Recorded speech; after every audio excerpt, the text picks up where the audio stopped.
In bringing the first part of this Sikha to a conclusion, I should like to highlight other areas within the text in which the term GORAL is used, and with the tools offered us through the concepts of Kabbalah, we have been able to redefine GORAL beyond something that is merely a lottery, and in the process demonstrated the interface between the Nigla components of our texts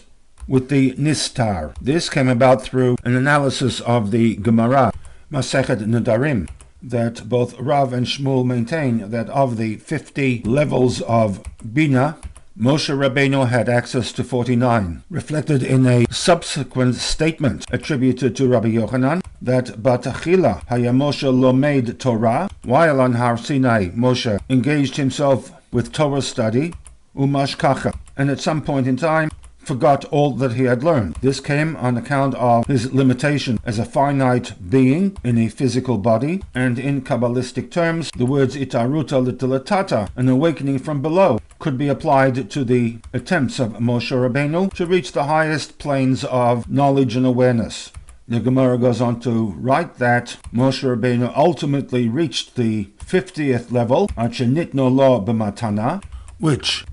in the language of Kabbalah is referred to as Itaruta de La'ela, an awakening from above. It was this Itaruta de La'ela concept that equates to the term GORAL in the mainstream texts.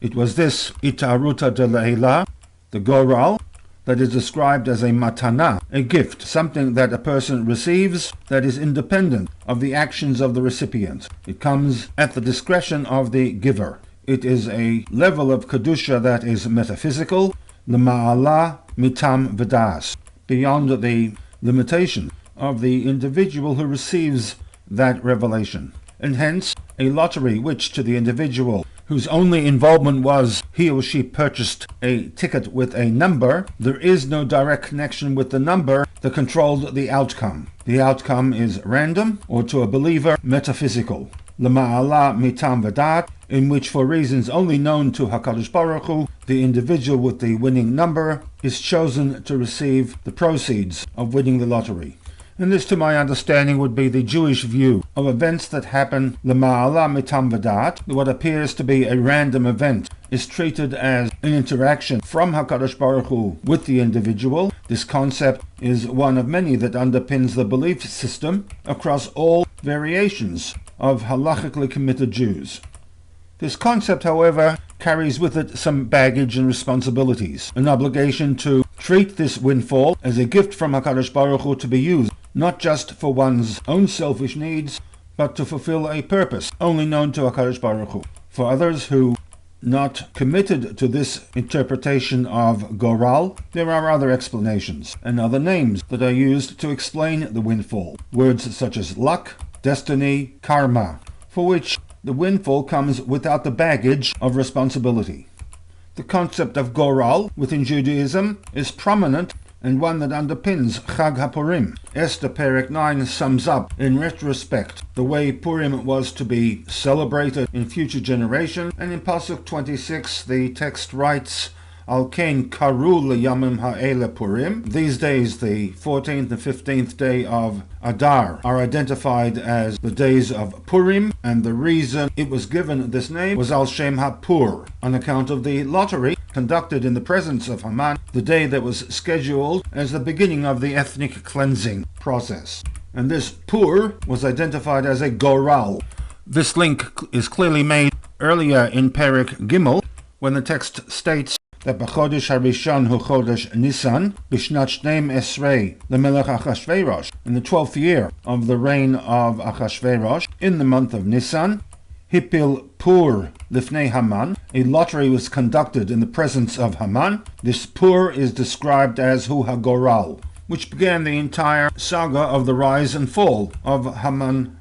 and his attempts at ethnic cleansing of the Jews from the kingdom of Achashverosh. The concept of a GORAL as an itaruta de la'ela requires a fair degree of emunah, bitachon, belief in a God who has a master plan for and interact in a way that appears to be both positive and negative to the finite understanding of mankind. More than any other chag of the Jewish calendar, Purim is the one that highlights this interaction. Unfortunately, majority of the 16 or so million Jews in the world cannot or do not relate to this concept of Itaruta de Le'ela, the GORAL system, and therefore we are left with trivializing Chag HaPurim along the lines of Halloween with dress-ups, Queen Esther beauty pageants, and fun and games. Chag Purim is very often linked to another Chag in the Jewish calendar,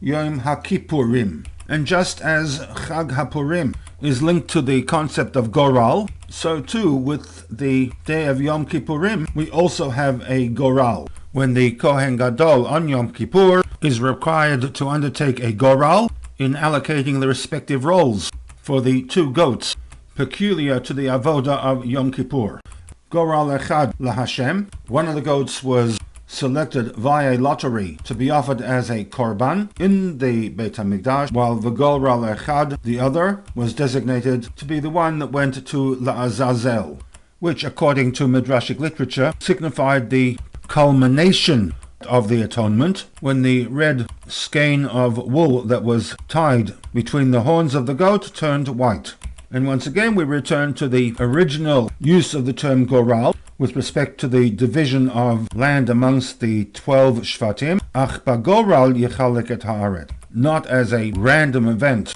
left to destiny, fate, or luck, which was bound to lead to civil disobedience from those tribes who lost out in the lottery, but rather one that was a reflection of God's will expressed in the outcome of that lottery. One final point noted in footnote 37 relating to the concept of GORAL as part of the tefillot inserted between Birchat HaShachar and Korbanot, the Kabbalat Ol Malchut Shamayim, where we have the statement Ashreinu ma tov chelkeinu, ma na'im goraleinu, ma yafa yerushateinu. Happy are we, how good is our portion, chelkeinu, how lovely our fate, goraleinu, how beautiful our heritage, Yerushateinu. The footnote quotes a series of ma'amarim whereby the 3 terms Chelkeinu, Goraleinu, and Yerushateinu are linked to the 3 descriptives applied to Torah. The most obvious, Umayafa Yerushateinu, connected to the concept of Yerusha, Goraleinu, Goral, that the Rebbe in the Sikha has linked to the concept of Itaruta de Le'ela, which comes as a matana, and finally Chelkeinu, which the footnote links to the Mecher, Mechira component of Torah. I shall be returning to the Ashreinu shortly in one of 2 digressions that follow the formal conclusion to part 1 of this Sikha.